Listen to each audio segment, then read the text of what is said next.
একদম ওপরে আছে শিব ঠাকুর।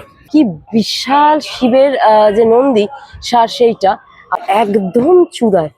দেখুন জগন্নাথ দেবের মূর্তি। এখন যেটা দাঁড়িয়েছে হচ্ছে সার্কাস মাঠের পুজোর সামনে, ওনাদেরও প্যান্ডেলে ইনস্টলেশনের কাজ এখনো চলছে। পড়েছে হচ্ছে কৈলাস, কিন্তু ভেতরটা যাওয়া যাচ্ছে না কারণ যেহেতু প্যান্ডেলের কাজ এখনো চলছে। আপাতত শুধু ঠাকুরটা দেখিয়ে দিচ্ছি। এখন যেটা হবে হচ্ছে ঠাকুরকে সাজানোর কাজ গয়না দিয়ে। তো এখানে এখন মাকে সাজানোর কাজ। এই সার্কাস মাঠের মায়ের মুখও কিন্তু অপূর্ব হয়েছে দেখতে। একবার একটু জুম করে দেখিয়ে দিই। যেহেতু মাকে এখনো সাজানোর কাজ কমপ্লিট হয়নি, তাই সামনে বাঁশগুলোকে এখনো খোলা হয়নি। এই মায়ের একটা নতুনত্ব জিনিস দেখাচ্ছি। মায়ের একদম চূড়ায় দেখুন জগন্নাথ দেবের মূর্তি। কি মানে এটা একটা ইউনিক ব্যাপার। জগন্নাথ দেবের মূর্তি একদম মায়ের যে চূড়া আছে তার উপরে জগন্নাথ দেবের মূর্তি, মানে চূড়ার যে টপ যেটা সেইটা, আর তারপর হচ্ছে মায়ের মূর্তি। একবার সম্পূর্ণ এই সার্কাস মাঠের যে মায়ের মূর্তি সেটা একবার দর্শন করিয়ে দিই।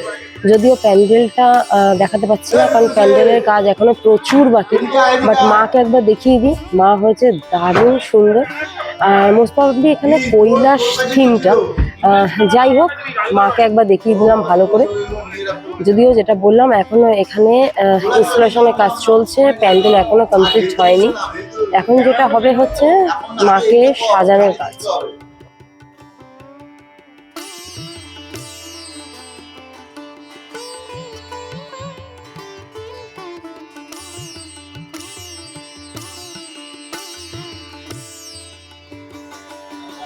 এখানে কিন্তু মাকে সাজানো হয়েছে সম্পূর্ণ সোনালী সাজে। মায়ের পরনে হচ্ছে গোলাপি রঙের বেনারসি, আর মাকে সাজানো হয়েছে সম্পূর্ণ সোনালী সাজে। এই যে এখন আস্তে আস্তে এগুলোকে তুলে দেওয়া হচ্ছে, কারণ মায়ের যেটুকু সাজ কমপ্লিট আছে এবার কমপ্লিট করে এই সামনে বাঁশগুলোকে সমস্ত তুলে দিলে সম্পূর্ণ মায়ের যে রূপ সেটা দেখা যাবে।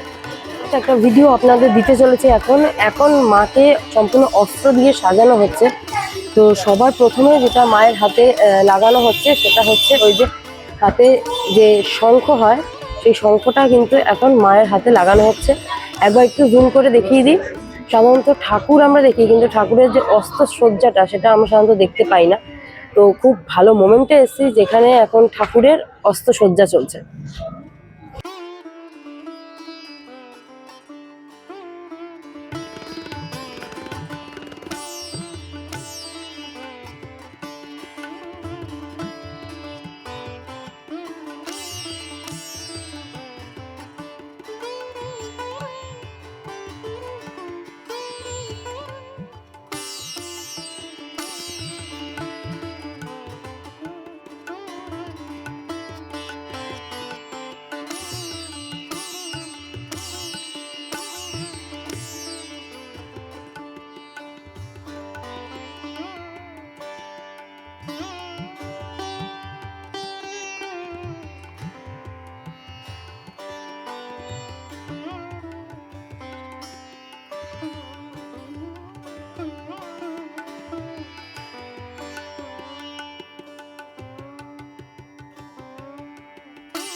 যেটা বললাম প্যান্ডেলের যে ইনস্টলেশনের কাজ সেইটা কিন্তু সার্কাস মাঠে এখনো চলছে। তবু একটা পাশ দেখিয়ে দিচ্ছি।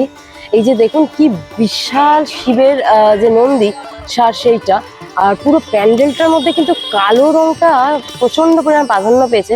আর একদম সামনে মানে সিংহ দুয়ারে আছে গণপতি। এই যে গণেশ, মেন এন্ট্রান্সটা ওদিক দিয়ে হবে, কিন্তু আমি পেছন দিয়ে ঢুকেছি কারণ ওখান দিয়ে ঢোকা যাচ্ছে না, কারণ সমস্ত জিনিসপত্র এখনো ছড়ানো ছাটানো। তো প্যান্ডেলের কিছুটা অংশ আপনাদের দেখিয়ে দিলাম। সার্কাস মাঠে ওনাদের এবার 55 বছর, আর এই হচ্ছে ওনাদের এই বছরের ভাবনা কৈলাস। আর এখানে খুব সুন্দর একটা জলের জায়গা করা হয়েছে যেখানে খুব সুন্দর সুন্দর মাছ ছাড়া হয়েছে। আর একটু সামনের দিকে আসছি, এসে এই জায়গাটা একবার দেখিয়ে দিচ্ছি। এই যে বাকি এই জায়গার কাজটা কমপ্লিট হয়ে গেছে পুরোটাই, বাকি আছে শুধু যেটা পেছন দিকের কাজ সেইটা।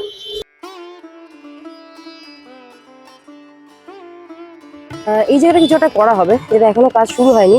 তবে একটু জুম করে দেখা, এই যে এই জায়গাটা হচ্ছে বিরাট একটা মায়ের মূর্তি। এখান থেকে দেখাচ্ছি কারণ ওখানে যাওয়া কোনোভাবে পসিবল নয়, এখানে অবস্থাটা একটুখানি সমস্ত ছড়ানো ছিটানো। তো এখানে হয়েছে মায়ের মূর্তি, আর এখানে হচ্ছে গণপতি মূর্তি। আর পুরো প্যান্ডেলটা হচ্ছে পুরো কালো রঙের, এখানে প্রাধান্য পেয়েছে। আর যেটা বললাম নন্দীশা, এই হচ্ছে সেই নন্দীশা। আর একদম ওপরে আছে শিব ঠাকুর। কাঁচ আর কালো রঙের প্রাধান্য কিন্তু এই প্যান্ডেলে দারুণভাবে চোখে পড়ছে। আচ্ছা, এইখানে যে এই জায়গাগুলো দেখছেন না, এই যে এই কালো রঙে, এখানে কিন্তু প্রত্যেকটা জায়গায় শ্লোক লেখা আছে। যখন আলোটা পড়বে তখন বোঝা যাবে, দিনের আলোতে আমি দেখতে পাচ্ছি, হয়তো আপনাদের ফোনে অতটা তোলা যাচ্ছে না। তো এখানটাতে কিন্তু ওই শ্লোকগুলো প্রাধান্য পেয়েছে। সার্কাস মাঠে প্রত্যেকবারই পঞ্চমীর দিন আসলে ওই অবস্থায় থাকে, তাও তো এবার প্যান্ডেলের ভেতরে ঢোকা গেছে, অন্যান্যবার ঢুকতে পারা যায় না। বলতে গেলে জাস্ট 50% কাজ কমপ্লিট হয়েছে, এখনো সার্কাস মাঠে কাজ কমপ্লিট হয়নি।